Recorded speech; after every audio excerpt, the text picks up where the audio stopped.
Hi friends, இன்றைக்கி நம்ம ஒரு முக்கியமான 11 சமையல் குறிப்பு தான் பார்க்க போகிறோம். இதில் ஏதாவது ஒரு டிப் உங்களுக்கு யூஸ்ஃபுல்லாக இருக்கும்னு நான் நினைக்கிறேன். வீடியோ பார்க்குறதுக்கு முன்னாடி நம்ம சேனலை மறக்காமல் சப்ஸ்கிரைப் பண்ணிக்கோங்க. இந்த வீடியோ உங்களுக்கு பிடிச்சிருந்துச்சுன்னா லைக் பண்ணிக்கோங்க. குக்கரில் உருளைக்கிழங்க வைக்கும்போது முழுசாக போட்டிங்கன்னா வேகிறதுக்கு ரொம்ப டைம் எடுக்கும். ஒரு 4-5 விசில் வைக்கணும். இந்த மாதிரி நீங்கள் சின்ன சின்னதாக கட் பண்ணிட்டீங்கன்னா ஒரு விசிலே நீங்கள் ஆஃப் பண்ணிட்டீங்கன்னா உருளைக்கிழங்கு நல்லா மசிஞ்சிரும். நம்ம எப்போவுமே பாத்திரம் கழுவி முடித்ததும் நமக்கு அதில் கொஞ்சம் சோப் தண்ணி இருக்கும். நம்ம ஜெல் போட்டு தான் பாத்திரம் கழுவிருப்போம். அப்போ இதை நம்ம சில டைம் என்ன பண்ணுவோம்னா கொட்டிட்டு சிங்கை கழுவி விட்டுருவோம். ஆனால் அந்த மாதிரி எல்லா டைமும் வேஸ்ட் பண்ணாதீங்க. இதுக்கு என்ன பண்ணலான்னா, ஒரு காலியான விம் ஜெல் பாட்டில் எடுத்துக்கோங்க. எடுத்துட்டு இதை அதில் ஊற்றி வச்சுக்கோங்க.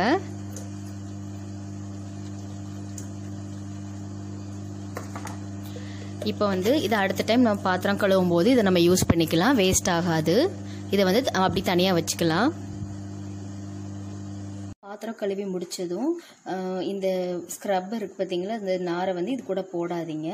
தண்ணியை நல்லா வடிச்சிட்டு இதை அப்படியே விட்டுருங்க. இதை தனியாக பக்கத்தில் வச்சுருங்க. எப்போவுமே கிச்சனில் கவுண்டர் டாப் மேலே இந்த மாதிரி ஏதாவது ஒன்று விரிச்சுக்கோங்க. அப்போ தான் சோப் கரை அதெல்லாம் படாது. இது தனியாக வச்சுருங்க. அப்போ நைட்டு ஃபுல்லாக இது காஞ்சதுக்கப்புறமா நம்ம மார்னிங் எப்போவுமே எடுக்கும்போது இதை யூஸ் பண்ணிக்கலாம். அதெல்லாம் ரெண்டையும் ஒன்றா போடாதீங்க. அதில் நிறைய கிருமிகள் இருக்கும். இது நல்லா காய விடணும்.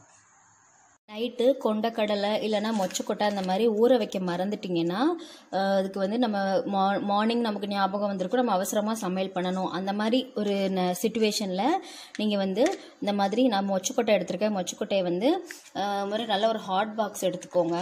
அதில் எவ்வளோ தேவையோ அதை போட்டுருங்க. அப்புறமா நல்ல கொதிக்க வச்ச வெந்நீர் எடுத்துக்கோங்க. அதை எடுத்துட்டு அதில் ஊற்றிடுங்க. ஊற்றிட்டு இப்போ நம்ம ஹாட் பாக்ஸை மூடி வச்சிடலாம். இந்த மாதிரி நீங்கள் செய்யும்போது நமக்கு மொச்சக்கொட்டை சீக்கிரமாகவே நல்லா ஊறின மாதிரி நல்லா வெந்துடும். அதுக்கப்புறமா நீங்கள் சமைக்கும்போது உங்களுக்கு ஈஸியாக இருக்கும். இப்போ நான் புளிக்குழம்பு வைக்கிறதுக்கு தான் ஊற வச்சுருக்கேன். அதுக்கப்புறமா நீங்கள் ஒரு 1/2 hour இதை இந்த மாதிரி மூடி வச்சுருங்க. அப்புறம் நீங்கள் திறந்து பார்த்தீங்கன்னா நம்ம ஒரு நைட்டு ஃபுல்லாக ஊற வச்ச மாதிரி உங்களுக்கு ஆயிரும். அதுக்கப்புறமா நம்ம குழம்புக்கு எடுத்து யூஸ் பண்ணலாம்.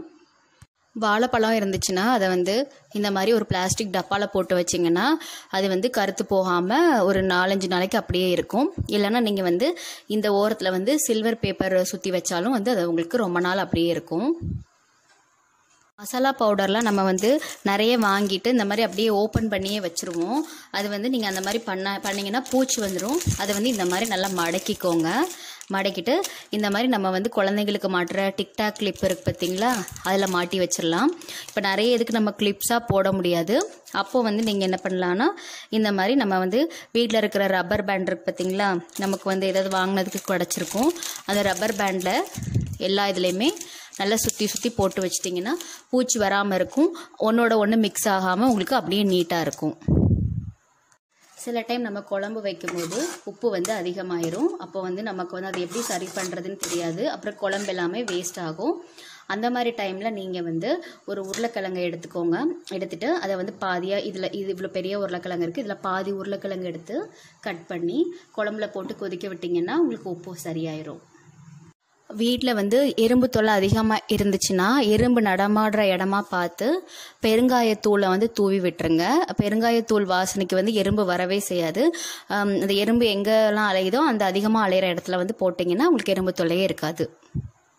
காஃபி பவுடர் இந்த மாதிரி கட்டி ஆகிட்டு திருப்பி யூஸ் பண்ண முடியாத அளவுக்கு ஆயிடுச்சுன்னா அதை நம்ம அப்படியே தூர தூக்கி போட்டுருவோம். ஆனால் அந்த மாதிரி பண்ண வேண்டாம்.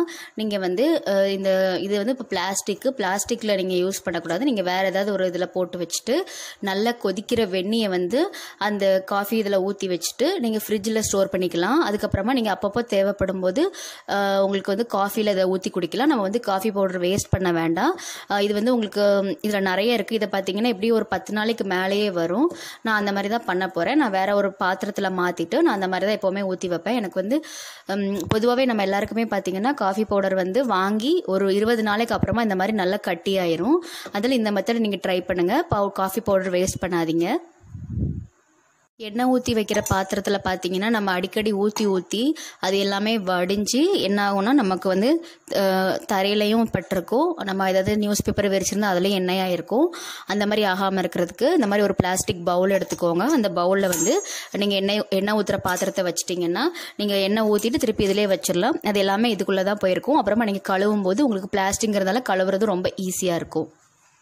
நம்ம வேண்டாத பிளாஸ்டிக் பாக்ஸ் இருக்கும் பார்த்தீங்களா, அந்த மாதிரி பிளாஸ்டிக் பாக்ஸை எடுத்து நம்ம ஏதாவது யூஸ்ஃபுல்லாக பண்ணலாம். நான் வந்து இந்த மாதிரி ஐஸ்கிரீம் பாக்ஸ் எடுத்திருக்கேன்.